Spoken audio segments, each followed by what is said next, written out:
Fala pessoal, tudo bem com vocês? Com 2 de Arthur, show de Veiga, Palmeiras goleia o Bolívar, garante o primeiro geral e volta à realidade, né? Chega mais, eu sou o Chico Garcia, inscreva-se no canal e vamos juntos!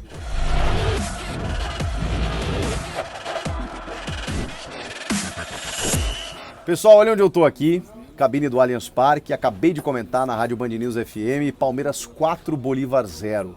Um amasso, um chocolate, um passeio, quase 30 finalizações e realmente esse placar poderia ter sido maior. Eu sabia, tinha certeza que Abel Ferreira, na sua entrevista coletiva, iria cobrar, inclusive, mais eficiência dos seus jogadores, porque eles realmente produziram para construir uma goleada muito superior a 4-0. Foi apenas 4-0. Esse Bolívar que venceu o Palmeiras em reservas, lá na altitude, na primeira rodada da fase de grupos, entre os jogos das finais do Campeonato Paulista, depois da derrota para o Água Santa. O Abel Ferreira, naquele momento, optou por preparar o seu time para a grande decisão. E aí, aplicou um 4-0 também no Água Santa na final do Paulista. Desta mesma forma, aplicou um 4-0 no Bolívar. Depois de 2 derrotas, em que alguns torcedores até, ou integrantes de organizadas, vou colocar dessa forma, protestaram contra o avião da presidente Leila Pereira, dizendo que o time não precisa de avião, precisa de reforços, porque tem jogadores para serem contratados, o que a gente entende, é uma crítica pontual que ela é necessária. O Abel Ferreira mesmo já falou sobre isso. Os reforços eles precisam chegar hoje mesmo aqui, aos 40 minutos, quando ele resolveu trocar só aos 40, tá? Deixou o time que ele começou a partida quase que o tempo inteiro. E aí aos 40 troca com 4 jogadores das categorias de base. O zagueiro Naves, o volante Fabinho, e aí os meias, o meia atacante Luiz Parede, Luiz Guilherme e o John.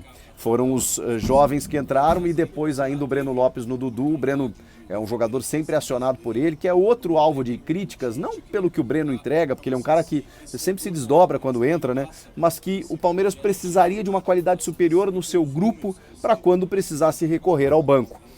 Por exemplo, o Zé Rafael está machucado, o Arthur não pode jogar na Copa do Brasil e agora o Palmeiras tem esse desafio de 2 jogos contra o São Paulo. O que você faz? Você precisa recorrer ao banco de reservas. Dá para manter o mesmo nível? Eu entendo a crítica pontual. Para o Palmeiras alçar voos maiores, com perdão do trocadilho, precisa se reforçar, precisa contratar mais jogadores, como por exemplo a contratação do Arthur. Eu sei que custa caro, mas é um jogador com uma margem de erro muito menor, porque ele já vem como um reforço pontual, certeiro e de um jogador pronto para ser titular. Não para ser formado, como disse o próprio Abel lá atrás. Não adianta trazer jogador como o Atuesta, o Flaco Lopes, o Merentiel, jogadores para serem formados. Não, tem que trazer jogador pronto. O Richard Rios é outro exemplo, que chega do Guarani com muita qualidade técnica e já assume a condição no meio campo. Mas hoje o Gabriel Menino, por exemplo, que jogou na primeira função, cansou no segundo tempo, porque realmente é uma função que se desgasta mais. A força física do Zé Rafael é impressionante. Então você precisa de recursos para poder manter o mesmo nível a partir de agora, nesse segundo semestre, em que as competições afunilam e as decisões aumentam. Mas o jogo aqui, ele se construiu de que forma? O Bolívar, que tinha 12 pontos, os mesmos 12 pontos do Palmeiras quando o jogo começou, o Palmeiras agora foi a 15, encaixou uma marcação muito boa nos primeiros 15 e 20 minutos. O Palmeiras demorou pouco tempo, mas demorou alguns minutos para tentar se encontrar no jogo. Avançou a marcação o Bolívar e aí o Palmeiras, tentando sair de trás, teve dificuldades, porque muitas vezes os zagueiros que eram os construtores do time.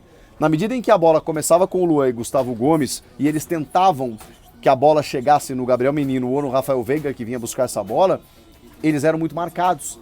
Ficava 1 contra 1 ali, no mano a mano, os jogadores do Bolívar avançando a marcação, em que os jogadores não conseguiam sair. E o que acontecia? Ligação direta. Por algumas vezes o Gustavo Gomes rifou essa bola. E aí a bola chegava ao ataque meio mascada. Normalmente o Bolívar recuperava e saía para o ataque de novo. E eu pensei, caramba, o Palmeiras está meio que se submetendo à marcação. Mas não, o Palmeiras estava tentando entender de que forma chegar. E muito por conta dos zagueiros, até que, num lançamento do Gustavo Gomes, a defesa afastou mal. E aí, nos raros momentos de espaços que o Bolívar cedeu, o Rafael Veiga estava livre na intermediária. Num toque genial, a bola vai passando por ele, ele dá um taquinho de letra, assim, né? Ergue um pouquinho a perna esquerda por elevação e toca para o Rony. O Rony mata no peito e tira o goleiro da jogada. 100º gol do Palmeiras em Libertadores, tinha que ser dele, né? Do Mister Libertadores, o Rony, que abriu o placar naquele momento. Nesse momento muda o jogo, a gente está falando aí de 24 minutos mais ou menos. Por que muda o jogo? Porque o Bolívar começa a sair um pouco mais e ceder mais espaços, e ali o Palmeiras já está dominante, ele já consegue perceber de que forma infiltrar, seja pelos lados, mas muito por combinações que aconteceram pela esquerda, com o Piquerez, Dudu e Veiga. Muita combinação, mas ainda assim, na linha de 3 zagueiros proposta pelo Bolívar, em que fazia o seu ala aqui pela direita descer, a marcação era muito forte, então você precisava trocar passes muito rápidos para poder ganhar vantagem sobre essa marcação. E aí tem uma jogada de mestre que provavelmente ela é treinada, que provavelmente ela é orientada. O Arthur, que eu falei, da grande contratação que o Palmeiras fez, ele é um jogador muito envolvido no jogo, né? É impressionante como ele é tático demais, ele recompõe, ele ajuda na marcação, ele se desdobra, e ele é um jogador, teoricamente, que joga aberto pelo lado direito. De repente ele centralizou, começou a jogar por dentro, em alguns minutos ali, perto dos 30 minutos, e o Richard Rios caiu pela ponta para fazer uma jogada. A bola voltou para o centro e aí ele deu uma cavadinha e buscou o Piquerez na esquerda, e ele foi para a área. Quando ele corre para a área, o cruzamento do Piquerez encontra justamente ele, que ao ser esse elemento surpresa, gera uma superioridade numérica para uma defesa que não estava contando com o baixinho Arthur ser esse elemento surpresa, porque o nome já diz, ele surpreendeu a defesa e ele, de cabeça, acaba marcando o gol. Jogada de mestre, que tem a ver com a qualidade do Arthur, mas certeza que por um trabalho tático, né, para você tentar ganhar e surpreender o adversário. Foi assim que o Palmeiras chega ao 2-0. A partir daí, meu Deus do céu. Aí o Rony isolou uma bola que recebeu pelo lado direito, o Rafael Veiga deu uma cabeçada na trave. Cara, era para ter sido mais já no primeiro tempo. Começa o segundo tempo da mesma forma. Palmeiras construindo jogadas, chances de gol, com muitas infiltrações, com muitas chegadas na grande área, em que aos pouquinhos o Palmeiras poderia ampliar o placar. Só que isso só acontece com 30 minutos, numa jogada simplesmente maravilhosa do Piquerez com o Veiga. O Veiga recebe uma bola e dá um toquezinho por cima da defesa, em que o Piquerez nesse tabelamento chuta cruzado e acaba marcando mais um gol. Que jogo do camisa 23. Impressionante. O Everton foi um espectador na segunda etapa, porque aí acontece esse terceiro gol, acontece o quarto num contra-ataque, porque, vejam só, antes do terceiro, o técnico do Bolívar, ele tira um dos defensores, ele tinha 13 e bota um centroavante. Claro, ele vai tentar empatar o jogo, tá 2-0 somente naquele momento, para que, com um empate pelos critérios, o Bolívar seja o primeiro do grupo. Só que aí ele abre mais o seu time, e o Palmeiras o que faz? Aproveita.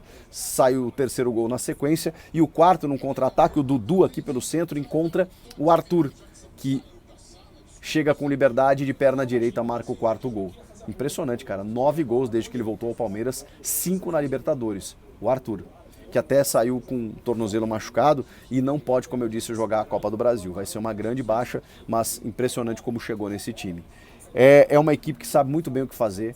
É o primeiro lugar geral na fase de grupos pela 5ª vez nos últimos 6 anos. Inacreditável, só em 21 não foi. Desde 2018, né, sempre termina a fase de grupos como o primeiro classificado geral. Sabe muito bem jogar a competição e agora tem a vantagem de até a decisão, né, ou pelo menos até a semifinal, que a decisão é jogo único no Maracanã, decidir em casa. É um Palmeiras que pegou esse momento instável, não vou dizer nem ruim, né, de 2 jogos, 2 derrotas consecutivas e simplesmente amassou, botou no bolso, rasgou, evaporou, virou pó e mandou embora. 4-0 no até então líder do grupo da sua chave para confirmar a primeira colocação como líder geral da Libertadores. É o Palmeiras, de novo, candidato ao título. O que vocês acharam do jogo? Comentem aqui, inscreva-se no canal e eu volto na próxima. Tchau!